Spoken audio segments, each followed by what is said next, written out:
ਸਤਿ ਸ਼੍ਰੀ ਅਕਾਲ ਜੀ, ਸਵਾਗਤ ਸਾਰਿਆਂ ਦਾ ਦੇਸ਼ ਪ੍ਰਦੇਸ਼ ਲਾਈਵ ਪ੍ਰੋਗਰਾਮ ਦੇ ਵਿੱਚ। ਮੈਂ ਤੁਹਾਡਾ ਆਪਣਾ ਦੋਸਤ ਅਮਨ ਹਾਜ਼ਰ ਹਾਂ ਜੀ ਫਿਰ ਪ੍ਰੋਗਰਾਮ ਲੈ ਕੇ, ਜਿਹਦੇ ਵਿੱਚ ਹਰ ਰੋਜ਼ ਕੋਸ਼ਿਸ਼ ਕੀਤੀ ਜਾਂਦੀ ਹੈ ਕਿਸੇ ਨਾ ਕਿਸੇ ਐਕਸਪਰਟ ਨੂੰ ਇਸ ਸ਼ੋਅ ਦੇ ਵਿੱਚ ਤੁਹਾਡੇ ਜਿਹੜੇ ਇਸ ਲੈ ਕੇ ਆਈਏ, ਤਾਂ ਕਿ ਉਹਨਾਂ ਨਾਲ ਸਵਾਲ ਜਵਾਬ ਦੇ ਸਦਕੇ ਤੁਹਾਡੇ ਜਿਹੜੇ ਸਵਾਲ ਸਾਡੇ ਤੱਕ ਪਹੁੰਚਦੇ ਨੇ ਫੇਸਬੁੱਕ ਜ਼ਰੀਏ ਜਾਂ ਅਲੱਗ-ਅਲੱਗ ਮਾਧਿਅਮ ਨਾਲ, ਉਹਨਾਂ ਦਾ ਜਵਾਬ ਤੁਹਾਨੂੰ ਉਹਨਾਂ ਦੇ ਐਕਸਪੀਰੀਅੰਸ ਸਦਕੇ ਦਿੱਤਾ ਜਾ ਸਕੇ। ਅੱਜ ਵੀ ਇਸੇ ਕੋਸ਼ਿਸ਼ ਦੇ ਤਹਿਤ ਸੱਦਾ ਦਿੱਤਾ ਗਿਆ ਇੱਕ ਖਾਸ ਐਕਸਪਰਟ ਨੂੰ, ਤੇ ਉਹਨਾਂ ਨਾਲ ਇੱਕ ਸਾਡੇ ਜਿਹੜੇ ਮਹਿਮਾਨ ਬਾਹਰੋਂ ਵੀ ਕਹਿ ਲਈ ਆਏ ਹੋਏ ਆ, ਯੂਨੀਵਰਸਿਟੀ ਦੇ ਰਿਪਰੈਜ਼ੈਂਟੇਟਿਵ ਕਹਿ ਲਈ, ਜਾਂ ਮੈਂ ਜੇ ਉਹਨਾਂ ਦਾ ਇੰਟਰੋ ਕਰਾਵਾਂ, ਐਕਸ ਵੀਜ਼ਾ ਆਫਿਸਰ ਸਾਡੇ ਨਾਲ ਮੌਜੂਦ ਰਹਿਣਗੇ। ਅੱਜ ਜਿਹੜੀ ਕੰਟਰੀ ਦੀ ਗੱਲ ਕਰਾਂਗੇ ਉਹ ਰਹੇਗੀ ਜੀ ਸਾਈਪਰਸ। ਜਿਹੜੇ ਅੱਜ ਮੇਰੇ ਨਾਲ ਖਾਸ ਮਹਿਮਾਨ ਮੌਜੂਦ ਨੇ, ਪਹਿਲੇ ਉਹਨਾਂ ਨਾਲ ਤੁਹਾਨੂੰ ਮਿਲਾ ਦਈਏ। ਉਹਨੇ ਜੀ ਭਾਰਤੀ ਇਮੀਗ੍ਰੇਸ਼ਨ ਤੋਂ ਪੂਜਾ ਮਹਾਜਨ ਤੇ ex visa officer Mikhail specialities. ਪਹਿਲੇ ਸਵਾਗਤ ਕਰਦੀ ਹਾਂ ਉਹਨਾਂ ਦਾ। Welcome ma'am. Welcome sir. Thank you so much. So ਅੱਜ ਕੋਸ਼ਿਸ਼ ਆਏਗੀ ਜੀ ਜਿਹੜੇ ਵੀ ਸਟੂਡੈਂਟ ਚਾਹੁੰਦੇ ਸੀ ਵਿਦਆਊਟ IELTS ਕਿਹੜੀ ਕੰਟਰੀਜ਼ ਨੇ, ਕਿਵੇਂ ਜਾਇਆ ਜਾ ਸਕਦਾ ਹੈ। ਖਾਸ ਕਰ ਕਾਫੀ ਇਹ ਵੀ ਸਵਾਲ ਕਰ ਰਹੇ ਸੀ ਵੀ ਘੱਟ ਬਜਟ ਵਾਲੀ ਕੰਟਰੀ ਦੀ ਵੀ ਗੱਲ ਕੀਤੀ ਜਾਵੇ, ਜਿੱਥੇ ਅਸੀਂ ਕੁਆਲਿਟੀ ਆਫ ਐਜੂਕੇਸ਼ਨ ਹਾਸਲ ਕਰ ਸਕਦੇ ਹਾਂ, ਚੰਗਾ ਫਿਊਚਰ ਬਣਾ ਸਕਦੇ ਹਾਂ। ਸੋ ਅੱਜ ਕੋਸ਼ਿਸ਼ ਇਹ ਰਹੇਗੀ ਐਕਸ ਵੀਜ਼ਾ ਆਫਿਸਰ ਵੀ ਸਾਡੇ ਨਾਲ ਨੇ, rule and regulation, formalities, checklist, ਹਰ ਚੀਜ਼ ਬਾਰੇ ਗੱਲ ਕਰ ਸਕੀਏ।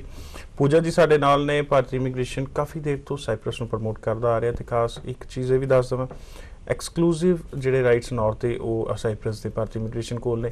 ਉਹਦੇ ਬਾਰੇ ਕਾਫੀ ਐਕਸਪੀਰੀਅੰਸ ਸਟਾਫ ਹੈ ਇਹਨਾਂ ਦਾ। ਸੋ ਕੋਸ਼ਿਸ਼ ਕਰਾਂਗੇ ਉਹਨਾਂ ਐਕਸਪੀਰੀਅੰਸ ਸਦਕੇ ਜਿਹੜੀ ਵੀ ਜਾਣਕਾਰੀ ਤੁਸੀਂ ਚਾਹੁੰਦੇ ਹੋ ਤੁਹਾਡੇ ਤੱਕ ਪਹੁੰਚਾ ਸਕੀਏ। ਮਨ ਦੇ ਵਿੱਚ ਕੋਈ ਡਾਊਟ, ਕੋਈ ਕਨਫਿਊਜ਼ਨ ਆਉਂਦਾ, ਨੰਬਰ ਚੱਲ ਰਿਹਾ, ਕਾਲ ਕਰਕੇ, ਮੈਸੇਜ ਕਰਕੇ, ਐਡਰੈਸ ਤੇ ਵਿਜ਼ਿਟ ਕਰਕੇ ਜਾਣਕਾਰੀ ਜਿਹੜੀ ਉਹ ਲਈ ਜਾ ਸਕਦੀ ਹੈ। ਪੂਜਾ ਜੀ, ਪਹਿਲੇ ਤਾਂ ਸਾਈਪਰਸ ਤੋਂ ਇੱਥੋਂ ਸ਼ੁਰੂ ਕਰਨਾ ਚਾਹੁੰਦਾ। ਤੁਸੀਂ ਲਾਸਟ ਸੈਮੀਨਾਰ ਕੀਤਾ, ਹਾਂਜੀ, ਜਿਹੜਾ ਸਾਈਪਰਸ ਤੇ ਬੇਸ ਸੀਗਾ, ਮਿਖਾਇਲ ਵੀ ਉਹਦੇ ਸੀ। ਕਿਸ ਤਰ੍ਹਾਂ ਦੀ ਕੁਐਰੀਜ਼ ਸੀਗੀਆਂ, ਕਿਸ ਤਰ੍ਹਾਂ ਦੀ ਪ੍ਰੋਫਾਈਲਸ ਨੇ ਵਿਜ਼ਿਟ ਕੀਤਾ, ਕਿਹੜੀਆਂ ਡਾਊਟਸ ਜਾਂ ਕਨਫਿਊਜ਼ਨ ਸਾਹਮਣੇ ਆਈਆਂ ਸਟੂਡੈਂਟ ਦੀਆਂ? बिल्कुल जे डाउट्स की गल करिए, स्टूडेंट्स जेडे कि विजिट किते हैं, काफ़ी अच्छी एप्लीकेशन सीगियां। स्टूडेंट्स आइल्स वाले स्टूडेंट्स ने भी विजिट किया है, जेड़ा कि साइप्रस जान दा इंटरेस्ट दिखाया है। वो देखते हुए सानू बहुत अच्छा लग्या कि जिन्होंने स्टूडेंट्स ने आइल्स किया वो भी इस कंट्री नू चूज कर रहे हैं अपना एक बैटर फ्यूचर देखने वास्ते, एक बैटर एजुकेशन जेड़ा हैगा। क्योंकि स्टूडेंट्स दे माइंड दे विच एक धारणा आ गई है, जिदा कि होर कंट्रीज दे विच असीं देखदे आ रहे हैं 9 ਤੋਂ 10 ਲੱਖ ਦਾ खर्चा आ रहा है, 7-7 8-8 ਲੱਖ स्टूडेंट्स ਨੂੰ फीसिस भरनियां पै रही हैं। उसके बावजूद उन्होंने रिफ्यूजल देखने ਨੂੰ मिल रहे हैं। बहुत सारी कंट्रीज ने अपने जिहड़े कि हैगे रूल स्टिक करते हैं, कुछ कॉलेजेस उधर जाके ब्लैक लिस्ट हो जाते हैं। एजुकेशन सिस्टम ऐदा दा हैगा कॉलेजेस दा। सो कंट्रीज जिहड़ी है कि टफ होंदियां जा रही हैं, जिदा भी बेनिफिट सानू जिहड़ा कि है साइप्रस दे विच स्टूडेंट्स दा इंटरेस्ट देखने ਨੂੰ मिल रहा है। उस स्टूडेंट्स जिहड़े कि उन्हां कंट्रीज वास्ते इंटरेस्ट नहीं दिखा रहे, हुण साइप्रस दे विच जाना चाहते हैं। अच्छे प्रोफाइल्स ने विजिट किया है, स्टूडेंट्स जिहड़े हैगे साइप्रस नूं लैके पॉजिटिव हो गए हैं जी। सो साइप्रस ਨੂੰ ਇੱਕ ਗੱਲਬਾਤ ਚੱਲ ਰਹੀ ਹੈ, ਕੋਈ ਮਨ ਦੇ ਵਿੱਚ ਸਵਾਲ ਆਉਂਦਾ ਸਿੱਧਾ ਵੀ ਰਾਬਤਾ ਕਾਇਮ ਕੀਤਾ ਜਾ ਸਕਦਾ। ਮਿਖਾਇਲ ਐਕਸ ਵੀਜ਼ਾ ਆਫਿਸਰ ਸਾਡੇ ਨਾਲ ਨੇ, ਜਿਹੜੇ ਕਾਫੀ ਵਾਰੀ ਇਸ ਸ਼ੋਅ ਦੇ ਵਿੱਚ ਜੁੜ ਚੁੱਕੇ ਨੇ। ਕਾਫੀ ਉਹਨਾਂ ਨੇ ਤੁਹਾਡੇ ਨੂੰ ਸਾਂਝੀਆਂ ਵੀ ਕੀਤੀਆਂ ਨੇ ਗੱਲਾਂ, ਜਿਹਦੇ ਸਟੂਡੈਂਟਸ ਨੂੰ ਕਾਫੀ ਫਾਇਦਾ ਹੋਇਆ। ਇੱਕ ਟੈਕਨੀਕਲ ਜਿਹੇ ਪੁਆਇੰਟਸ ਵੀ ਕਾਫੀ ਉਹ ਲੈ ਕੇ ਆਉਂਦੇ ਨੇ।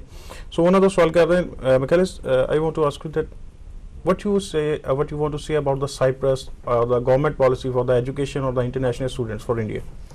Yes, Cyprus government policy is to establish Cyprus as an educational hub for international students, and I must say that we have accomplished this because thousands of students are studying in Cyprus at the moment, from more than 60 different countries.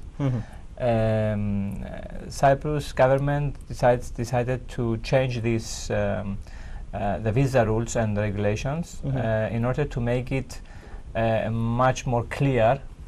I won't say easy, but much more clear to the international students, and that's why I'm here to make it clear to the students, to solve all their questions and clear their minds, to make them understand that Cyprus is a place that that can be compared with other European countries. The level of education is very, very high. All the universities and all the colleges are coming under the aegis, under the control of the Ministry of Education and Culture of Cyprus. So it's very, very safe, and it's a place that it's excellent for further education, especially for the Punjabi students. जिद्दां कि sir ने तुहानूं दस्सिया है, students ਵਾਸਤੇ ਜਿਹੜਾ ਕਿ education government ਦੀ ਜਿਹੜੀ ਕਿ policy ਹੈਗੀ ਹੈ ਐਜੂਕੇਸ਼ਨ ਨੂੰ ਲੈ ਕੇ, ਉਹ ਇੱਕ ਜਿਹੜਾ ਸਾਈਪਰਸ ਦੀ ਐਜੂਕੇਸ਼ਨ ਸਿਸਟਮ ਨੂੰ ਰੀਜਨਲ ਹੱਬ ਬਣਾਉਣਾ ਚਾਹੁੰਦੇ ਆ ਸਟੂਡੈਂਟਸ ਵਾਸਤੇ। ਜਿਹੜੇ ਇੰਟਰਨੈਸ਼ਨਲ ਸਟੂਡੈਂਟ ਸਾਈਪਰਸ ਦੇ ਵਿੱਚ ਸਟੱਡੀ ਕਰਨਾ ਚਾਹੁੰਦੇ ਆ ਉਹਨਾਂ ਵਾਸਤੇ ਉਹਨਾਂ ਨੇ ਕਾਫੀ ਈਜ਼ੀ ਕਰਤਾ ਹੈਗਾ ਕਿ ਉਹ ਸਾਰੀ ਚੀਜ਼ਾਂ, ਸਾਰੇ ਵੈਰਾਈਟੀ ਆਫ ਕੋਰਸਿਸ ਉਹਨਾਂ ਨੂੰ ਅਵੇਲੇਬਲ ਹੋ ਜਾਣ ਇੱਥੇ। ਗਵਰਨਮੈਂਟ ਕਾਫੀ ਇਨੀਸ਼ੀਏਟਿਵ ਲੈ ਰਹੀ ਹੈ ਸਟੂਡੈਂਟਸ ਵਾਸਤੇ, ਇੰਟਰਨੈਸ਼ਨਲ ਸਟੂਡੈਂਟਸ ਵਾਸਤੇ ਕਿ ਉਹਨਾਂ ਨੂੰ ਜਿਹੜਾ ਐਜੂਕੇਸ਼ਨ ਦਾ ਲੈਵਲ ਹੈ ਉਹ ਉਹਨਾਂ ਨੂੰ ਇੱਥੇ ਦਾ ਮਿਲ ਸਕੇ।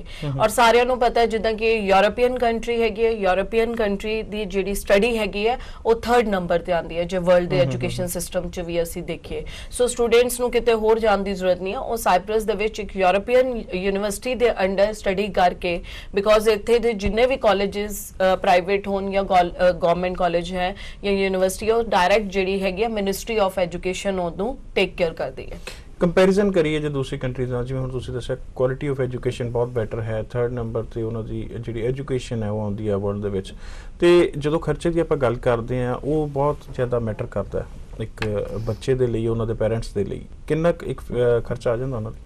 ਬਿਲਕੁਲ, ਜੇ ਖਰਚੇ ਦੀ ਅਸੀਂ ਗੱਲ ਕਰੀਏ ਇੱਥੇ ਜਿਹੜੀ ਹੈਗੀ ਹੈ ਇੱਕ ਰੀਜਨੇਬਲ ਕਾਸਟਿੰਗ ਜਿਹੜੀ ਹੈਗੀ ਹੈ ਸਟੂਡੈਂਟ ਨੂੰ ਅਵੇਲੇਬਲ ਹੋ ਰਹੀ ਹੈ, ਜਿਹਦੇ ਉੱਤੇ ਇੱਕ ਬਹੁਤ ਅੱਛੇ ਲੈਵਲ ਦੀ ਸਟੱਡੀ ਉਹ ਅਟੇਨ ਕਰ ਸਕਦਾ ਹੈ। ਜਿੱਦਾਂ ਕਿ ਹੋਰ ਕੰਟਰੀਜ਼ ਦੇ ਵਿੱਚ ਅਸੀਂ ਸਟੱਡੀ ਦੀ ਕਾਸਟਿੰਗ ਨੂੰ ਕੰਪੇਅਰ ਕਰੀਏ, 9 ਤੋਂ 10 ਲੱਖ ਦੀ ਜਿਹੜੀ ਡਿਗਰੀ ਜਾਂ ਡਿਪਲੋਮਾਸ ਵਾਸਤੇ ਸਟੂਡੈਂਟਸ ਨੂੰ ਕਾਸਟਿੰਗ ਕਰਨੀ ਪੈਂਦੀ ਹੈ। ਇੱਥੇ ਜਿਹੜਾ ਹੈਗਾ 2 ਤੋਂ 3 ਲੱਖ ਦੀ ਜਿਹੜੀ ਨੀਅਰ ਅਬਾਊਟ ਫੀਸ ਹੈ ਸਟੂਡੈਂਟ ਪੇ ਕਰਕੇ ਆਪਣਾ ਡਿਪਲੋਮਾ ਜਾਂ ਆਪਣੀ ਡਿਗਰੀ ਨੂੰ ਅਵੇਲ ਕਰ ਸਕਦਾ ਹੈ। Because we are getting a mixed feedback, we can say, from the students. Some are saying Cyprus is a very good destination for students, and some are saying the Cyprus is not good for the international students. What's the reason behind that? The reason behind that is that we are getting mixed students as well. Good students and students that they have different things in their minds. They think that let's go to Cyprus, we'll find another way to and not study actually. So that's why you're getting mixed feedbacks. The genuine students, we want only the genuine students to apply for Cyprus, and only these genuine students will be happy and will establish themselves over there, and they will get a European degree or diploma, and they will come back to India to search for a job, and definitely they will get it because they will be exposed to an international environment in Cyprus. They will be more experienced than other students that they study in India.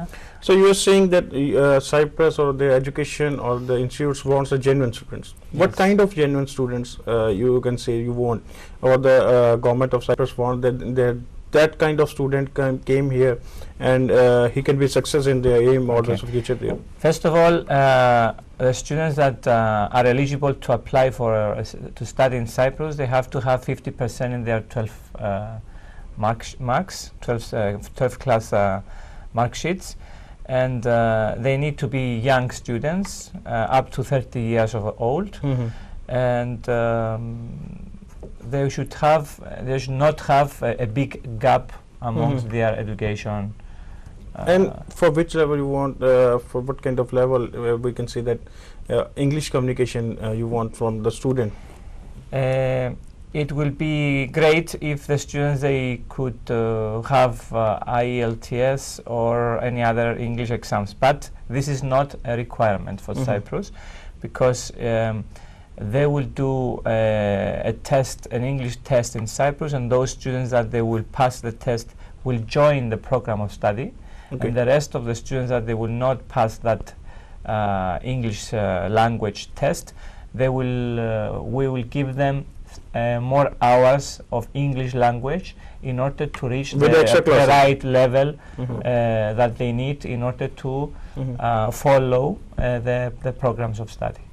Just including that fees which students are paying for the main course, or student have to pay another fees for that classes? For the English classes for the next intake, it's totally free of cost.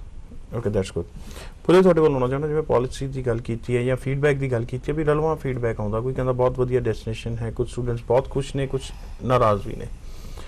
ਉਹ ਜੇ ਆਪਾਂ Punjabi student ਦੀ ਗੱਲ ਕਰੀਏ ਜਿਹੜੇ ਉੱਥੇ ਜਾ ਕੇ ਕਾਮਯਾਬ ਹੋ ਸਕਦੇ, ਕਿਸ ਤਰ੍ਹਾਂ ਦਾ ਏਮ ਲੈ ਕੇ ਜਾਣ, ਕਿਸ ਤਰ੍ਹਾਂ ਦੇ ਸਟੂਡੈਂਟਸ ਨੂੰ ਵੈਲਕਮ ਕਰਦਾ ਸਾਈਪਰਸ, ਜਿਹੜਾ ਇੱਕ ਚੰਗੇ ਫਿਊਚਰ ਦਾ ਸੁਪਨਾ ਦੇਖ ਸਕਦਾ ਉੱਥੇ? बिल्कुल जिद्दां कि सर ने एक्सप्लेन किया है सारा कि पॉजिटिव और नैगेटिव फीडबैक दोनों देखने को मिलता है। पॉजिटिव और नैगेटिव टाइप का स्टूडेंट होता है, जिद्दां कि इन्होंने कहा कि स्टूडेंट्स जिहड़े कि जेन्युइन होने चाहिए, उन्हां दी जिहड़ी एंट्री हैगी है, जिहड़ा उन्हां दा एम हैगा स्टडी करन दा, ਉਹ एक जेन्युइन होना चाहिए। स्टूडेंट माइग्रेट हो सकता है, माइग्रेशन ऑप्शन ਨੂੰ चूज कर सकता है, रादर दैन टू गो कि स्टूडेंट अपनी कॉलेज रजिस्ट्रेशन नहीं करांदा, इलीगल हो जाता है, इलीगल वे स्टूडेंट जिहड़ा हैगा इत्थों सोचदा है कि मैं साइप्रस चला जावां, साइप्रस तो मैं किसी होर कंट्री ऐदा मूव हो बिल्कुल ऐदा माइग्रेट होने की कोशिश कीती बिल्कुल। सो ਉਹ स्टूडेंट्स ਨੂੰ ਜਿਹੜਾ ਕਿ ਹੈਗਾ ਫੀਡਬੈਕ ਨੈਗੇਟਿਵ ਦੇਖਣ ਨੂੰ ਮਿਲੇਗਾ। They can choose better option, ਜਿੱਦਾਂ ਕਿ ਉਹ ਆਪਣੀ ਸਟੱਡੀ ਕੰਪਲੀਟ ਕਰਕੇ ਜਾਂ 6 ਮੰਥਸ ਬਾਅਦ ਆਪਣਾ ਮਾਈਗ੍ਰੇਸ਼ਨ ਆਪਸ਼ਨ ਦੇਖ ਸਕਦੇ ਹੈ ਕਿਸੇ ਵੀ ਹੋਰ ਸ਼ੈਨਗਨ ਕੰਟਰੀ ਜਾਂ European country. That will be good opportunity, ਉਹ ਉਹਨਾਂ ਵਾਸਤੇ ਗੁੱਡ ਹੋਏਗਾ, ਨਾ ਕਿ ਇਲੀਗਲ ਵੇ ਦੇ ਨਾਲ ਕਿਸੇ ਹੋਰ ਕੰਟਰੀ ਦੇ ਵਿੱਚ ਮੂਵ ਹੋਣਾ। ਉਹਨਾਂ ਨੂੰ ਜ਼ਰੂਰੀ ਨਹੀਂ ਹੈ ਕਿ ਪੋਜ਼ਿਟਿਵ ਇਹਦੇ ਪਿੱਛੇ ਜਿਹੜੀ ਕਾਉਂਸਲਿੰਗ ਹੈ ਉਹ ਬਹੁਤ ਵੱਡਾ ਮੈਟਰ ਕਰਦੀ ਹੈ। ਸਮਝਾ ਕੌਣ ਰਿਹਾ, ਕਿਵੇਂ ਸਮਝਾਇਆ ਜਾ ਰਿਹਾ ਕੰਟਰੀ ਬਾਰੇ, ਉਹਨਾਂ ਦੇ ਰੂਲ ਐਂਡ ਰੈਗੂਲੇਸ਼ਨਸ ਬਾਰੇ, ਉਹਨਾਂ ਦੀ ਬੈਨੀਫਿਟਸ ਬਾਰੇ, ਐਡਵਾਂਟੇਜਸ ਡਿਸਐਡਵਾਂਟੇਜਸ ਸਟੂਡੈਂਟਸ ਲਈ ਕੀ ਨੇ, ਹਰ ਚੀਜ਼ ਕਲੀਅਰ ਕੌਣ ਕਰ ਰਿਹਾ। ਹੁਣ ਜਿਵੇਂ ਭਾਰਤੀ ਦੀ ਆਪਾਂ ਗੱਲ ਕਰਦੇ ਹਾਂ, ਭਾਰਤੀ ਕੋਲ ਇੱਕ ਐਕਸਕਲੂਸਿਵ ਰਾਈਟਸ ਨੇ ਨਾਰਥ ਦੇ, ਜਿਹੜੇ ਕਾਫੀ ਦੇਰ ਤੋਂ ਪ੍ਰਮੋਟ ਕਰਦੇ ਆ ਰਹੇ ਨੇ ਸਾਈਪ੍ਰਸ ਨੂੰ। ਫਰਮ 2005 ਡੈਕੇਡ ਅਸੀਂ ਜਿਹੜਾ ਹੈਗਾ ਸਾਈਪ੍ਰਸ ਨੂੰ ਪ੍ਰਮੋਟ ਕਰਦੇ ਆ। ਬਟ ਜਦੋਂ ਆਪਾਂ ਕੰਪੈਰੀਟਿਵਲੀ ਦੂਸਰੇ ਏਜੰਟਸ ਦੀ ਗੱਲ ਕਰਦੇ ਹਾਂ, ਕੰਸਲਟੈਂਟਸ ਦੀ ਗੱਲ ਕਰਦੇ ਹਾਂ, ਉਹ ਵੀ ਪ੍ਰਮੋਟ ਕਰਦੇ ਨੇ ਸਾਈਪ੍ਰਸ ਨੂੰ। ਕੀ ਡਿਫਰੈਂਸ ਕੀ ਦਿਖਦੇ ਹੋ ਆਪਣੇ ਤੇ ਉਹਨਾਂ ਦੇ ਵਿੱਚ? ਬਿਲਕੁਲ ਇਹਦੇ ਡਿਫਰੈਂਸ ਦੀ ਜੇ ਮੈਂ ਗੱਲ ਕਰਾਂ, ਭਾਰਤੀ ਐਜੂਕੇਸ਼ਨ ਸ਼ੁਰੂ ਤੋਂ north India exclusive right holders ਰਿਹਾ ਸਾਈਪ੍ਰਸ ਵਾਸਤੇ। ਸਾਈਪ੍ਰਸ ਨੂੰ ਅਸੀਂ 2005 ਡੈਕੇਡ ਤੋਂ ਪ੍ਰਮੋਟ ਕਰਦੇ ਆ ਰਹੇ ਹਾਂ। ਸਾਈਪ੍ਰਸ ਦੇ ਐਜੂਕੇਸ਼ਨ ਸਿਸਟਮ ਦੇ ਵਿੱਚ ਅਸੀਂ ਬਹੁਤ ਜ਼ਿਆਦਾ ਇੰਪਰੂਵਮੈਂਟ ਦੇਖੀ ਹੈ। ਸਾਈਪ੍ਰਸ ਦੇ ਵਿੱਚ ਸਟੂਡੈਂਟਸ ਨੂੰ ਇੱਕ ਤਾਂ ਕ੍ਰਾਈਮ ਫ੍ਰੀ ਕੰਟਰੀ ਹੈਗੀ ਹੈ, ਜਿਹੜੀ ਕਿ ਐਜੂਕੇਸ਼ਨ ਹੈਗੀ ਹੈ ਉਹ ਬਹੁਤ ਈਜ਼ੀਲੀ ਬਹੁਤ ਸਸਤੀ ਜਿਹੜੀ ਅਵੇਲੇਬਲ ਹੋ ਰਹੀ ਹੈ ਸਟੂਡੈਂਟ ਨੂੰ, ਰੀਜ਼ਨੇਬਲ ਅਵੇਲੇਬਲ ਹੋ ਰਹੀ ਹੈ, ਤਾਂ ਕਿ ਸਟੂਡੈਂਟ ਜਿਹੜਾ ਹੈਗਾ ਜਿਹੜਾ ਕਿ ਹੋਰ ਕੰਟਰੀਜ਼ ਵਿੱਚ ਵੱਧ ਫੀਸਾਂ ਦੇ ਕੇ ਪੜ੍ਹਨਾ ਚਾਹੁੰਦਾ ਹੈ। ਰਿਕੁਆਇਰਮੈਂਟ ਦੀ ਗੱਲ ਕਰੀਏ, ਰਿਕੁਆਇਰਮੈਂਟ ਬਹੁਤ ਨੋਮੀਨਲ ਜੀ ਹੈਗੀ ਹੈ। ਆਇਲਸ ਨਹੀਂ ਚਾਹੀਦਾ, ਜਿੱਦਾਂ ਕਿ ਸਰ ਨੇ ਦੱਸਿਆ ਹੀ ਹੈ ਕਿ ਕੋਈ ਆਇਲਸ ਦੀ ਰਿਕੁਆਇਰਮੈਂਟ ਨਹੀਂ ਹੈਗੀ ਹੈ। ਸਟੂਡੈਂਟ ਜਿਹੜਾ ਕਿ 10+2 50% ਪਰਸੈਂਟੇਜ ਦੇ ਨਾਲ ਹੋਏ ਉਹ ਸਟੂਡੈਂਟ ਅਪਲਾਈ ਕਰ ਸਕਦਾ ਹੈ। ਜੈਨੂਇਨ ਡਾਕੂਮੈਂਟਸ ਹੋਣੇ ਚਾਹੀਦੇ ਹੈ। ਬਹੁਤ ਸਾਰੇ ਸਟੂਡੈਂਟਸ ਜਿਹੜੇ ਕਿ ਨੈਗੇਟਿਵ ਫੀਡਬੈਕ ਦਿੰਦੇ ਆ, ਉਹਨਾਂ ਦੇ ਵਿੱਚ ਕੁਝ ਨਾ ਕੁਝ ਕਮੀ ਹੁੰਦੀ ਹੈ ਜਾਂ ਨੈਗੇਟਿਵ ਉਹਨਾਂ ਨੇ ਉੱਥੇ ਕੁਝ ਨਾ ਕੁਝ ਕੀਤਾ ਹੁੰਦਾ ਹੈ, ਤਾਂ ਕਰਕੇ ਸਕਿੱਲਸ ਤੇ ਡਿਪੈਂਡ ਕਰਦਾ ਸਟੂਡੈਂਟ ਤੇ। ਪੋਜ਼ਿਟਿਵ ਔਰ ਨੈਗੇਟਿਵ ਫੀਡਬੈਕ ਤੁਹਾਡੇ ਉੱਤੇ ਡਿਪੈਂਡ ਕਰਦਾ, ਤੁਸੀਂ ਕਿੱਦਾਂ ਦੇ ਹੋ, ਤੁਹਾਡੀ ਕੈਰੀਅਰ ਕਾਉਂਸਲਿੰਗ ਕਿੱਦਾਂ। ਬਿਲਕੁਲ ਏਮ ਕਿਸ ਤਰ੍ਹਾਂ ਦਾ ਲੈ ਕੇ ਜਾ ਰਹੇ ਹੋ, ਸਿਰਫ ਇੱਕ ਸਟੂਡੈਂਟ ਬਣ ਕੇ ਜਾਣ ਦੀ ਕੋਸ਼ਿਸ਼ ਹੋ ਰਹੀ ਹੈ। ਜਿਵੇਂ ਮੈਖੈਲਿਸ ਨੇ ਪਹਿਲੇ ਗੱਲ ਕੀਤੀ ਵੀ ਜੈਨੂਇਨ ਸਟੂਡੈਂਟਸ ਜਿਹੜੇ ਨੇ ਉਹ ਹਮੇਸ਼ਾ ਚੰਗੀ ਫੀਡਬੈਕ ਤੁਹਾਡੇ ਤੱਕ ਪਹੁੰਚਾਉਣਗੇ, ਬਜਾਏ ਕਿ ਜਿਹੜੇ ਸਿਰਫ ਪਹੁੰਚਣ ਕਰਕੇ ਜਾਂ ਮਾਈਗ੍ਰੇਟ ਹੋਰ ਕਰਕੇ ਇੱਕ ਵਾਇਆ ਰਸਤਾ ਜਿਹੜਾ ਇਹਨੂੰ ਅਪਣਾਉਣ ਦੀ ਕੋਸ਼ਿਸ਼ ਕਰ ਰਹੇ ਨੇ। ਸੋ ਏਮ ਕਲੀਅਰ ਹੋਣਾ ਚਾਹੀਦਾ। ਬਿਲਕੁਲ ਸਹੀ ਗੱਲ ਹੈ ਤੁਹਾਡੀ। ਮੈਂ ਤੁਹਾਡੇ ਵੱਲ ਹੀ ਆਉਣਾ ਚਾਹੁੰਦਾ, ਜਦੋਂ ਤੁਸੀਂ ਬਹੁਤ ਵਧੀਆ ਗੱਲ ਕੀਤੀ ਵੀ ਬੱਚੇ ਤੱਕ ਕਾਉਂਸਲਿੰਗ ਕਿੱਦਾਂ ਦੀ ਪਹੁੰਚ ਰਹੀ ਹੈ ਉਹ ਬਹੁਤ ਮੈਟਰ ਕਰਦਾ, ਕੌਣ ਉਹਨੂੰ ਸਮਝਾ ਰਿਹਾ ਉਹ ਬਹੁਤ ਮੈਟਰ ਕਰਦਾ, ਉਹਦਾ ਐਕਸਪੀਰੀਅੰਸ ਕੀ ਹੈ ਪਾਸਟ ਉਹ ਮੈਟਰ ਕਰਦਾ। ਹੁਣ ਜਦੋਂ ਇੱਕ ਸਟੂਡੈਂਟ ਸਾਈਪ੍ਰਸ ਬਾਰੇ ਕੁਐਰੀ ਕਰਦਾ, ਕਿਸ ਤਰ੍ਹਾਂ ਦੇ ਡਾਊਟ, ਕਿਸ ਤਰ੍ਹਾਂ ਦੇ ਕਨਫਿਊਜ਼ਨਸ ਲੈ ਕੇ ਆਉਂਦਾ ਤੁਹਾਡੇ ਕੋਲ, ਜਿਹੜਾ ਬਾਕੀ ਜਗ੍ਹਾ ਤੋਂ ਇਕੱਠੇ ਕਰਕੇ ਲਿਆਉਂਦਾ ਤੇ ਸ਼ੇਅਰ ਕਰਦਾ ਤੁਹਾਡੇ ਨਾਲ? ਬਿਲਕੁਲ, ਜਿਹੜੇ ਕਨਫਿਊਜ਼ਨ ਮਾਈਂਡ ਦੇ ਵਿੱਚ ਹੁੰਦਾ ਸਟੂਡੈਂਟਸ ਦੇ, ਇੰਟਰਵਿਊ ਨੂੰ ਲੈ ਕੇ ਡਰ ਹੁੰਦਾ ਹੈ। ਸਟੂਡੈਂਟ ਕਹਿੰਦਾ ਉੱਥੇ ਜੌਬ ਅਪੋਰਚੁਨਿਟੀਜ਼ ਅਵੇਲੇਬਲ ਨਹੀਂ ਹੈਗੀਆਂ, 6 ਮਹੀਨੇ ਅਸੀਂ ਕੰਮ ਨਹੀਂ ਕਰ ਸਕਦੇ। ਬਹੁਤ ਵੱਡਾ ਪੁਆਇੰਟ ਹੈ ਇਹ ਸਟੂਡੈਂਟਸ ਦਾ। ਬਿਲਕੁਲ ਕੁਐਰੀਜ਼ ਬਹੁਤ ਨੇ ਜੌਬ ਅਪੋਰਚੁਨਿਟੀਜ਼ ਨੂੰ ਲੈ ਕੇ। ਬਿਲਕੁਲ। ਸੋ ਸਟੂਡੈਂਟਸ ਨੂੰ ਮੈਂ ਇਹ ਦੱਸਣਾ ਚਾਹਾਂਗੀ, ਜਿੱਦਾਂ ਕਿ ਇਹਨਾਂ ਨੇ ਵੀ ਦੱਸਿਆ 100 ਡੇਜ਼ ਦੀ ਜਿਹੜੀ ਕਿ ਹੈਗੀ ਹੈ ਇੰਗਲਿਸ਼ ਕੋਰਸ ਦੀ, ਇੰਗਲਿਸ਼ ਕਲਾਸਿਸ ਸਟੂਡੈਂਟ ਨੂੰ ਅਵੇਲੇਬਲ ਹੁੰਦੀ ਹੈ। ਸਟੂਡੈਂਟ ਜੇ ਜਾ ਰਿਹਾ ਉੱਥੇ ਜਾ ਕੇ ਆਪਣਾ ਉਹ ਟੈਸਟ ਕਲੀਅਰ ਕਰਦਾ ਤਾਂ ਉਹ ਸਟੱਡੀ ਜਿਹੜੀ ਹੈਗੀ ਹੈ ਤੇ ਅੱਗੇ ਉਹਨੂੰ ਸਾਰੀ ਚੀਜ਼ਾਂ ਅਵੇਲੇਬਲ ਹੋ ਜਾਂਦੀ ਹੈ। ਸਟੂਡੈਂਟਸ ਨੂੰ ਹੋਰ ਕੰਟਰੀਜ਼ ਦੇ ਵਿੱਚ ਐਲੀ ਕੋਰਸ ਲੱਗਦਾ ਹੈ, ਜਿੱਦਾਂ ਕਿ ਇੰਗਲਿਸ਼ ਦੀ ਕਲਾਸਿਸ ਲੈਣੀਆਂ ਪੈਂਦੀਆਂ ਜੋ ਉਹਦੇ ਘੱਟ ਆਇਲਸ ਦੇ ਵਿੱਚ ਸਕੋਰ ਹੈ। ਇੱਥੇ ਤੁਹਾਨੂੰ ਫ੍ਰੀ ਦੇ ਵਿੱਚ ਅਪੋਰਚੁਨਿਟੀ ਮਿਲ ਰਹੀ ਹੈ, ਕਿਉਂਕਿ ਜੇ ਤੁਸੀਂ ਉੱਥੇ ਕੰਮ ਕਰਨਾ ਹੈ, ਜੇ ਉੱਥੇ ਦਾ ਐਜੂਕੇਸ਼ਨ ਤੁਸੀਂ ਗੇਨ ਕਰਨਾ ਚਾਹੁੰਦੇ ਹੋ, ਤੁਸੀਂ ਨੌਲੇਜ ਲੈਣ ਗਏ ਹੋ, ਤੁਸੀਂ ਐਕਸਪੀਰੀਅੰਸ ਲੈਣ ਗਏ ਹੋ, ਤੁਹਾਨੂੰ ਉੱਥੇ ਇੰਗਲਿਸ਼ ਤਾਂ ਜਿਹੜੀ ਹੈਗੀ ਹੈ ਉੱਥੇ ਦੀ ਕਾਮਨ ਲੈਂਗੁਏਜ ਹੈ, ਉਹਦੇ ਵਿੱਚ ਕਮਿਊਨੀਕੇਟ ਕਰਨਾ ਆਉਣਾ ਚਾਹੀਦਾ ਹੈ। ਸੋ ਜਿਹੜੇ ਪੰਜਾਬੀ ਸਟੂਡੈਂਟਸ ਉਹ ਇੱਥੋਂ ਡਰਦੇ ਆ, ਜਿੱਦਾਂ ਕਿ ਡਰਦੇ ਵੀ ਹੈ ਕੁਝ, ਜਿਵੇਂ ਹੁਣ ਤੁਸੀਂ ਇੱਕ ਸਮਝਾਉਣ ਦੀ ਕੋਸ਼ਿਸ਼ ਕਰ ਰਹੇ ਹੋ ਵੀ ਚਾਹੇ ਵਿਦਆਊਟ IELTS ਕੰਟਰੀ ਹੈ ਬਟ ਅੰਗਰੇਜ਼ੀ ਦੀ ਲੋੜ ਪਏਗੀ, ਕਮਿਊਨੀਕੇਸ਼ਨ ਸਕਿੱਲਸ ਚੰਗੇ ਹੋਣੇ ਚਾਹੀਦੇ ਨੇ, ਕਿਉਂਕਿ ਉੱਥੇ ਜਾ ਕੇ ਪੜ੍ਹਨਾ ਇੰਗਲਿਸ਼ ਦੇ ਵਿੱਚ ਹੈ, ਲੈਕਚਰ ਇੰਗਲਿਸ਼ ਦੇ ਵਿੱਚ ਹੋਣੇ ਨੇ। ਬਜਾਏ ਕਿ ਇਸ ਤਰ੍ਹਾਂ ਸਮਝਾਉਣ ਦੇ ਜ਼ਿਆਦਾਤਰ ਪ੍ਰਮੋਟ ਕੀ ਕੀਤਾ ਜਾਂਦਾ ਵਿਦਆਊਟ IELTS ਹੈ, ਇਟ ਮੀਨਸ ਕਈਆਂ ਦੇ ਮਨ ਦੇ ਵਿੱਚ ਹੁੰਦਾ ਸ਼ਾਇਦ ਵਿਦਆਊਟ ਅੰਗਰੇਜ਼ੀ ਵੀ ਹੋਏਗਾ ਇਹ, ਵੀ ਅੰਗਰੇਜ਼ੀ ਦੀ ਲੋੜ ਨਹੀਂ ਪਏਗੀ। ਇਹ ਵੀ ਇੱਕ ਜਿਹੜੀ ਸੋਚ ਬਣਦੀ ਜਾ ਰਹੀ ਹੈ ਪੂਜਾ ਜੀ। ਸੋ ਸਟੂਡੈਂਟਸ ਇਸ ਟਾਈਮ ਕਾਫੀ ਜੁੜੇ ਹੋਣੇ ਜਿਹੜੇ ਸਾਈਪ੍ਰਸ ਦੀ ਕੁਐਰੀ ਚਾਹੁੰਦੇ ਨੇ, ਕੀ ਕਹਿਣਾ ਚਾਹੁੰਦੇ ਹੋ, ਕਿਸ ਤਰ੍ਹਾਂ ਦਾ ਸਟੂਡੈਂਟ ਚਾਹੀਦਾ ਸਾਈਪ੍ਰਸ ਨੂੰ?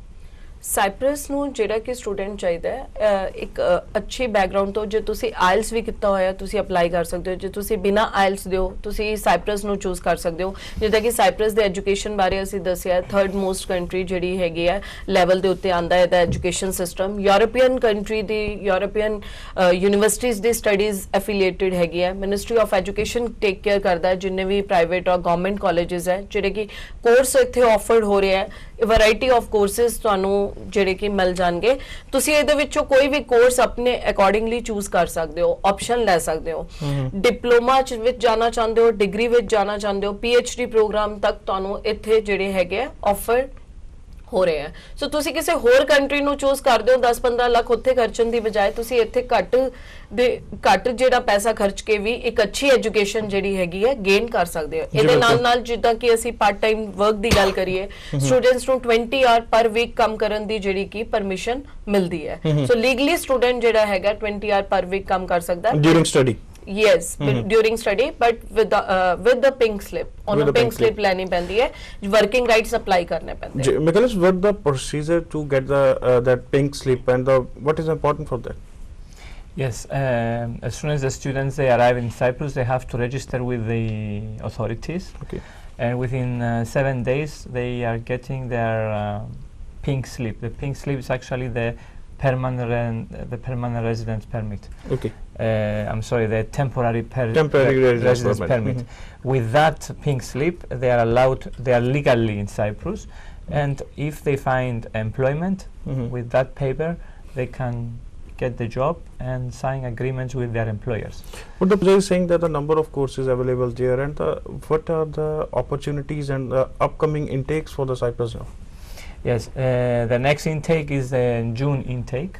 The deadline for the June intake is the 20th of April. But it's better for the students to prepare their files much earlier.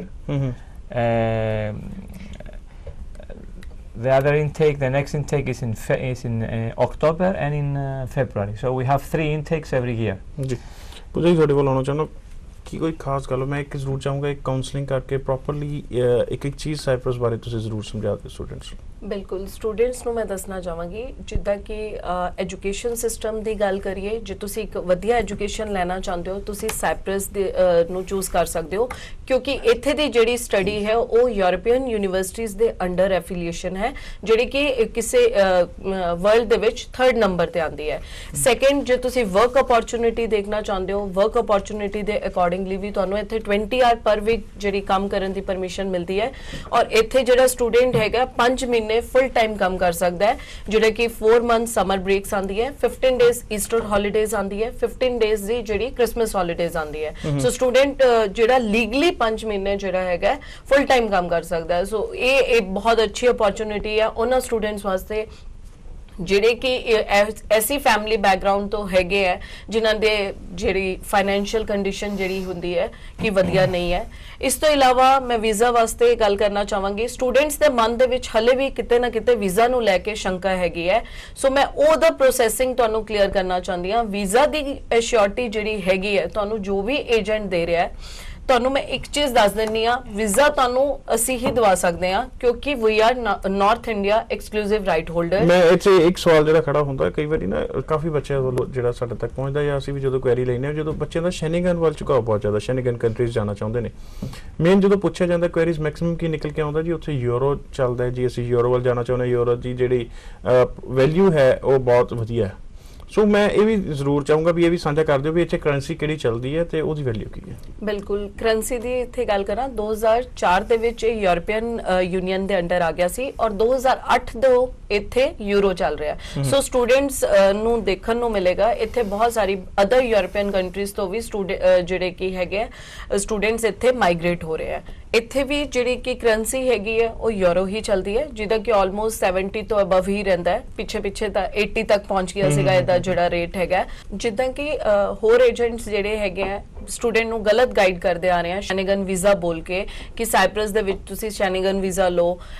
ਕਿਸੇ ਵੀ ਕੰਟਰੀ ਦਾ ਵੀਜ਼ਾ ਜਿਹੜਾ ਕਿ ਹੈਗਾ ਉਹ ਕੰਟਰੀ ਦਾ ਹੁੰਦਾ ਹੈ, ਨਾ ਕਿ ਜੇ ਸ਼ੈਨਗਨ ਸਟੱਡੀ ਵੀਜ਼ਾ ਮਿਲੇਗਾ ਤੁਹਾਨੂੰ। ਸ਼ੈਨਗਨ ਟੂਰਿਸਟ ਵੀਜ਼ਾ ਦਾ ਬੈਨੀਫਿਟ ਹੁੰਦਾ ਹੈ ਤੁਹਾਡੇ ਵਾਸਤੇ ਮੇਨ ਕੰਟਰੀ ਤਾਂ ਇਹੀ ਰਹੇਗੀ ਬਹੁਤ ਸਾਰੇ ਏਜੰਟਸ ਇਟਲੀ ਪੋਲੈਂਡ ਜਰਮਨੀ ਦਾ ਵੀਜ਼ਾ ਸਟੂਡੈਂਟ ਨੂੰ ਗਾਈਡ ਕਰਦੇ ਆ ਰਹੇ ਜਿਹਦੇ ਕਿ ਵੀਜ਼ਾਸ ਵੀ ਨਹੀਂ ਮਿਲ ਰਹੇ ਬਿਲਕੁਲ ਇਸ ਲਾਲਚ ਦੇ ਵਿੱਚ ਵੀਜ਼ਾ ਕਈ ਵਾਰੀ ਸੇਲ ਵੀ ਕੀਤਾ ਜਾਂਦਾ ਦੇਖਿਆ ਬਈ ਇੱਕ ਕੰਟਰੀ ਦਾ ਵੀਜ਼ਾ ਲਾਓਗੇ ਤੁਸੀਂ ਜਿਹੜਾ 25-26 ਕੰਟਰੀਜ਼ ਦਾ ਗਰੁੱਪ ਹੈ ਉੱਥੇ ਕਿਤੇ ਵੀ ਜਾ ਸਕਦੇ ਹੋ ਜਦਕਿ ਉਹ ਪੋਸੀਬਲ ਨਹੀਂ ਹੁੰਦਾ ਬਿਲਕੁਲ ਸਟੱਡੀ ਦੇ ਵਿੱਚ ਤੁਹਾਨੂੰ ਇਹ ਚੀਜ਼ ਜਿਹੜੀ ਹੈਗੀ ਆ ਪੋਸਿਬਿਲਿਟੀ ਨਹੀਂ ਹੈ ਬਿਲਕੁਲ ਨਹੀਂ ਹੈ ਕਿਉਂਕਿ ਇੱਕ ਸਟੂਡੈਂਟ ਸਟੱਡੀ ਲਈ ਜਾ ਰਿਹਾ ਉਹਨੇ ਪ੍ਰੋਪਰ ਸਟੱਡੀ ਕਰਨੀ ਹੈ ਜੇ ਉਹ ਵੀਜ਼ਾ ਤੇ ਕਹੇ ਮੈਂ ਕਿਤੇ ਹੋਰ ਜਾ ਕੇ ਕੰਮ ਕਰ ਲਵਾਂ ਜਾਂ ਰਹਿ ਲਵਾਂ ਉਹ ਪੋਸੀਬਲ ਨਹੀਂ ਹੁੰਦਾ ਇਲੀਗਲ ਹੋ ਜਾਂਦਾ ਬਿਲਕੁਲ ਔਰ ਇਸ ਤੋਂ ਇਲਾਵਾ ਬਹੁਤ ਸਾਰੀ ਜਿਹੜੀ ਕੰਟਰੀਜ਼ ਦਾ ਸ਼ੈਨਗਨ ਵੀਜ਼ਾ ਬੋਲ ਕੇ ਵੇਚਿਆ ਜਾ ਰਿਹਾ ਹੈ ਉਹਨਾਂ ਕੰਟਰੀਜ਼ ਦਾ ਜਿਹੜਾ ਕਿ ਸਟੂਡੈਂਟ ਵੀਜ਼ਾ ਉਹ ਅਵੇਲੇਬਲ ਵੀ ਨਹੀਂ ਹੈਗਾ ਸੋ ਇਹ ਵੀ ਦੇਖਣ ਨੂੰ ਮਿਲਦਾ ਹੈ ਸਟੂਡੈਂਟਸ ਉਹਨਾਂ ਕੰਟਰੀਜ਼ ਤੋਂ ਰਿਫਿਊਜ਼ਲ ਲਵਾ ਲੈਂਦੇ ਆਪਣੇ ਪਾਸਪੋਰਟ ਤੇ ਰਾਦਰ ਦੈਨ ਤੁਸੀਂ ਰਿਫਿਊਜ਼ਲ ਲਵਾਉਂਦੋ ਤੁਸੀਂ ਪਹਿਲਾਂ ਉਹਦੇ ਵੀਜ਼ਾਸ ਦੇਖੋ ਕਿ ਉਸ ਕੰਟਰੀ ਦਾ ਸਕਸੈਸ ਰੇਟ ਕਿੰਨਾ ਹੈ ਕਿ ਉਸ ਕੰਟਰੀ ਜਿਹੜੀ ਹੈਗੀ ਸਟੂਡੈਂਟ ਵੀਜ਼ਾ ਪ੍ਰਮੋਟ ਵੀ ਕਰ ਰਹੀ ਹੈ ਉੱਥੇ ਦਾ ਐਜੂਕੇਸ਼ਨ ਸਿਸਟਮ ਕਿੱਦਾਂ ਦਾ ਹੈਗਾ ਤੁਹਾਨੂੰ ਵੀਜ਼ਾ ਮਿਲ ਜਾਏਗਾ ਇਹਦੇ ਜਿਹੜੇ ਸਾਈਪਰਸ ਦੇ ਵੀਜ਼ਾ ਹੈਗੇ ਆ ਇਹ ਆਨਲਾਈਨ ਵੀਜ਼ਾ ਹੋ ਗਿਆ ਹੈ ਸਟੂਡੈਂਟਸ ਨੂੰ ਮੈਂ ਬਾਰ-ਬਾਰ ਦੱਸਣਾ ਚਾਹਾਂਗੀ ਕਿ ਆਨਲਾਈਨ ਵੀਜ਼ਾ ਕਰਕੇ ਉਹਨਾਂ ਨੂੰ ਕੋਈ ਪ੍ਰੋਬਲਮ ਨਹੀਂ ਆਉਣ ਵਾਲੀ ਰਿਫਿਊਜ਼ਲਸ ਨਹੀਂ ਹੋਣਗੇ ਕੋਈ ਇੰਟਰਵਿਊ ਨਹੀਂ ਉਹਨਾਂ ਨੂੰ ਫੇਸ ਕਰਨਾ ਪਏਗਾ ਘਰ ਬੈਠੇ ਉਹ ਆਪਣੀ ਫਾਈਲ ਦੇ ਕੇ ਸਾਡੇ ਤੋਂ ਸਾਰੀ ਸਰਵਿਸਿਜ਼ ਉਹਨਾਂ ਨੂੰ ਇੱਥੇ ਮਿਲ ਜਾਏਗੀ ਇਹੀ ਭਾਰਤੀ ਐਜੂਕੇਸ਼ਨ ਜਿਹੜਾ ਹੈਗਾ ਅਸੀਂ ਪ੍ਰਮੋਟ ਕਰ ਰਹੇ ਹਾਂ ਇਹੀ ਸਟੂਡੈਂਟਸ ਨੂੰ ਗਾਈਡ ਕਰ ਰਹੇ ਹਾਂ ਉਹਨਾਂ ਸਾਡੇ ਜਿਹੜੇ ਆਫਿਸ ਹੈਗਾ ਉਹ ਵੀ ਸਾਈਪਰਸ ਦੇ ਵਿੱਚ ਹੈਗਾ ਤਾਂ ਕਿ ਅਸੀਂ ਸਟੂਡੈਂਟ ਨੂੰ ਸਾਰੀ ਸਰਵਿਸਿਜ਼ ਜਿਹੜੀ ਹੈ ਪ੍ਰੋਵਾਈਡ ਕਰਾ ਸਕੀਏ ਜੀ ਸੋ ਕੋਈ ਵੀ ਮਨ ਦੇ ਵਿੱਚ ਸਵਾਲ ਜਿਹੜਾ ਆ ਰਿਹਾ ਸਾਈਪਰਸ ਨੂੰ ਲੈ ਕੇ ਤੁਸੀਂ ਸਾਂਝਾ ਕਰ ਸਕਦੇ ਹੋ ਭਾਰਤੀ ਇਮੀਗ੍ਰੇਸ਼ਨ ਦੇ ਨੰਬਰ ਚੱਲ ਰਹੇ ਨੇ ਉਹਨਾਂ ਕੋਲ ਐਕਸਕਲੂਸਿਵ ਰਾਈਟ ਹੈ ਜੀ ਨਾਰਥ ਦਾ ਸਾਈਪਰਸ ਦਾ ਤੁਸੀਂ ਕੋਈ ਵੀ ਕੁਐਰੀ ਕੋਈ ਕਨਫਿਊਜ਼ਨ ਕੋਈ ਡਾਊਟ ਮਨ ਦੇ ਵਿੱਚ ਐਸਾ ਹੈਗਾ ਜਿਹੜਾ ਕਲੀਅਰ ਨਹੀਂ ਹੋ ਪਾ ਰਿਹਾ ਤਾਂ ਸਾਂਝਾ ਕੀਤਾ ਜਾ ਸਕਦਾ ਐਕਸ ਆਫਿਸਰ ਸਾਡੇ ਨਾਲ ਨੇ ਜਿਹੜੇ ਵੀਜ਼ਾ ਆਫਿਸਰ ਮੈਕੈਲਿਸ ਫੈਸਿਲਿਟੀਜ਼ ਉਹਨਾਂ ਤੋਂ ਮੈਂ ਇੱਕ ਪੁੱਛਣਾ ਚਾਹੁੰਦਾ ਮੈਕੈਲਿਸ what you want to say if you ask me what's the difference between a Schengen and a European Union country because students are very much confused there either they want to go Schengen or they can go in Cyprus for study. Okay, most of the European Union countries they have the Schengen system, Schengen visa system. Cyprus is not in a Schengen country as yet. So the students that they will study in Cyprus they will get a Cyprus visa, a student visa. Okay, with that visa they cannot travel to other countries. So the difference is just this: for the students will not be allowed to travel to any other countries with the study visa. Only this is the difference. This is the difference. If we compare the quality of education between the Schengen country and the Europe, there is no difference at all because all the universities of the and colleges of European Union, from all the European Union countries, they are also controlled from the European Union Education Department. So it's equally good in any European country. ਮੇਰੇ ਖਿਆਲ ਪੁੱਛੋ ਜੀ ਇਹ ਇੱਕ ਚੰਗੀ ਚੀਜ਼ student ਲਈ ਇਹ ਹੈ ਸੇਮ ਯੂਰੋ ਚੱਲਦਾ ਜਿਹਦੇ ਕਰਕੇ ਸਟੂਡੈਂਟਸ ਦੀ ਕੁਐਰੀਜ਼ ਹੁੰਦੀਆਂ ਨੇ ਕੁਆਲਿਟੀ ਆਫ ਐਜੂਕੇਸ਼ਨ ਸੇਮ ਹੈ ਸਿਰਫ ਇੱਕ ਲਾਲਚ ਜਿਹੜਾ ਦਿੱਤਾ ਜਾਂਦਾ ਤੁਸੀਂ ਟਰੈਵਲ ਕਰ ਸਕਦੇ ਹੋ ਲਾਲਚ ਦੀ ਗੱਲ ਤਾਂ ਕਰ ਰਹੇ ਕਿਉਂਕਿ ਪੋਸੀਬਲ ਨਹੀਂ ਹੁੰਦਾ ਸਟੂਡੈਂਟ ਲਈ ਆਪਣੀ ਸਟੱਡੀ ਛੱਡ ਕੇ ਕਾਲਜ ਜਾਓ ਨਾ ਜਾਵੇ ਕੋਰਸ ਨਾ ਕਰੇ ਤੇ ਟਰੈਵਲ ਕਰੇ ਉਹਨੂੰ ਛੱਡ ਕੇ ਜਦੋਂ ਆਪਾਂ ਦੇਖਦੇ ਹਾਂ ਕੰਪੈਰੀਜ਼ਨ ਫੀਸ ਵੀ ਘੱਟ ਦੇਖਦੇ ਹੋ ਜੇ ਕੰਪੈਰੀਜ਼ਨ ਕਰੀਏ ਸ਼ੈਨਗਨ ਕੰਟਰੀਜ਼ ਦੀ ਫੀਸ ਸਟਰਕਚਰ ਜਾਂ ਯੂਰਪੀਅਨ ਯੂਨੀਅਨ ਦੇ ਜਿਹੜੇ ਪਾਰਟ ਹੈ ਸਾਈਪਰਸ ਕੀ ਦੇਖਦੇ ਹੋ ਕਿੰਨਾ ਫਰਕ ਹੈ ਬਿਲਕੁਲ ਫੀਸਿਸ ਦੀ ਵੀ ਜੇ ਅਸੀਂ ਗੱਲ ਕਰੀਏ ਫੀਸਿਸ ਇੱਥੇ ਘੱਟ ਹੈ as comparative to other countries ਔਰ ਸ਼ੈਨਗਨ ਵੀਜ਼ਾ ਦਾ ਕੋਈ ਬੈਨੀਫਿਟ ਸਟੂਡੈਂਟ ਨੂੰ ਨਹੀਂ ਹੁੰਦਾ ਜਿਹੜਾ ਸਟੂਡੈਂਟ ਵੀਜ਼ਾ ਹੈ ਉਹ ਤੁਹਾਨੂੰ ਸਾਈਪਰਸ ਦਾ ਜੇ ਮਿਲ ਰਿਹਾ ਹੈਗਾ ਤਾਂ ਇਹਦੀ ਜਿਹੜੀ ਐਫੀਲੀਏਸ਼ਨ ਹੈ ਇੱਥੇ ਦੀ ਜਿਹੜੀ ਐਜੂਕੇਸ਼ਨ ਹੈ ਉਹਦੀ ਵੀ ਵੈਲਿਊ ਯੂਰਪੀਅਨ ਕੰਟਰੀਜ਼ ਦੀ ਸਟੱਡੀਜ਼ ਦੀ ਅਕੋਰਡਿੰਗਲੀ ਹੀ ਹੁੰਦੀ ਹੈ ਔਰ ਉਹਨੇ ਹੀ ਲੈਵਲ ਤੇ ਹੈਗੀ ਹੈ ਸੋ ਸਟੂਡੈਂਟਸ ਨੂੰ ਕੋਈ ਜ਼ਰੂਰਤ ਨਹੀਂ ਹੈ ਕਿ ਸ਼ੈਨਗਨ ਕੰਟਰੀ ਵਿੱਚ ਪੜ੍ਹੇ ਜਾਂ ਉਹ ਸਾਈਪਰਸ 'ਚ ਪੜ੍ਹ ਰਿਹਾ ਜਿਹੜਾ ਲੈਵਲ ਆਫ ਐਜੂਕੇਸ਼ਨ ਜਿਹੜੀ ਚਾਹੀਦੀ ਹੈ ਸਟੂਡੈਂਟ ਨੂੰ ਐਜੂਕੇਸ਼ਨ ਦੀ ਉਹ ਸੇਮ ਮਿਲੇਗੀ ਬਿਲਕੁਲ ਬਹੁਤ ਸਾਰੇ ਸ਼ੈਨਗਨ ਕੰਟਰੀਜ਼ ਤੋਂ ਤੁਹਾਨੂੰ ਸਟੂਡੈਂਟਸ ਇੱਥੇ ਦੇਖਣ ਨੂੰ ਮਿਲਣਗੇ ਜਿਹਦਾ ਕਰਕੇ ਇੰਟਰਨੈਸ਼ਨਲ ਐਕਸਪੋਜ਼ਰ ਦਾ ਵੀ ਚਾਂਸ ਮੇਰੇ ਕੋਲ ਸਟੂਡੈਂਟ ਲਈ ਬਣਦਾ ਬਿਲਕੁਲ ਸੋ ਕੋਈ ਵੀ ਮਨ ਦੇ ਵਿੱਚ ਸਵਾਲ ਆਏ ਸ਼ੋਅ ਵਿੱਚ ਸਾਈਪਰਸ ਨੂੰ ਲੈ ਕੇ ਆ ਰਿਹਾ ਸਾਂਝਾ ਕੀਤਾ ਜਾ ਸਕਦਾ ਭਾਰਤੀ ਇਮੀਗ੍ਰੇਸ਼ਨ ਨਾਲ ਲਾਸਟ ਵਾਰੀ ਫਿਰ ਦੱਸ ਦੇਣਾ ਕਿਉਂਕਿ ਸਮਾਂ ਨਹੀਂ ਅਲਾਉ ਕਰ ਰਿਹਾ ਭਾਰਤੀ ਇਮੀਗ੍ਰੇਸ਼ਨ ਕੋਲ ਨਾਰਥ ਦੇ ਐਕਸਕਲੂਸਿਵ ਰਾਈਟਸ ਨੇ ਸਾਈਪਰਸ ਨੂੰ ਲੈ ਕੇ ਕੋਈ ਮਨ ਦੇ ਵਿੱਚ ਡਾਊਟ ਕਨਫਿਊਜ਼ਨ ਹੈ ਸਿੱਧਾ ਵੀ ਸ਼ੇਅਰ ਕੀਤਾ ਜਾ ਸਕਦਾ ਬਟ ਅੱਜ ਦੇ ਸ਼ੋਅ ਨੂੰ ਇੱਥੇ ਖਤਮ ਕਰਨਾ ਪੈਣਾ ਪੂਜਾ ਜੀ ਅੱਜ ਦੇ ਸ਼ੋਅ ਦੇ ਵਿੱਚ ਆਉਣ ਲਈ ਬਹੁਤ ਬਹੁਤ ਧੰਨਵਾਦ thank you Mikhailis for to be a part of our show thank you very much for giving us the opportunity so Pooja ji ਬਹੁਤ ਬਹੁਤ ਧੰਨਵਾਦ ਤੁਹਾਡਾ ਵੀ ਥੈਂਕ ਯੂ ਧੰਨਵਾਦ ਸਾਰੀ ਦਰਸ਼ਕਾਂ ਦਾ ਟੈਕਨੀਕਲ ਟੀਮ ਦਾ ਜਿਨ੍ਹਾਂ ਸਦਕਾ ਸ਼ੋਅ ਤੁਹਾਡੇ ਤੱਕ ਪਹੁੰਚ ਰਿਹਾ ਅੱਜ ਦੇ ਸ਼ੋਅ ਨੂੰ ਇੱਥੇ ਖਤਮ ਕਰਦੇ ਹਾਂ ਇਸ ਵਾਅਦੇ ਦੇ ਨਾਲ ਕੱਲ 3:30 ਵਜੇ ਮੁੜ ਪ੍ਰਸਾਰਿਤ ਕਰਾਂਗੇ ਉਹਨੇ ਦੇ ਲਈ ਆਪਣੇ ਦੋਸਤਾਂ ਨੂੰ ਦਿਓ ਇਜਾਜ਼ਤ ਸਤਿ ਸ਼੍ਰੀ ਅਕਾਲ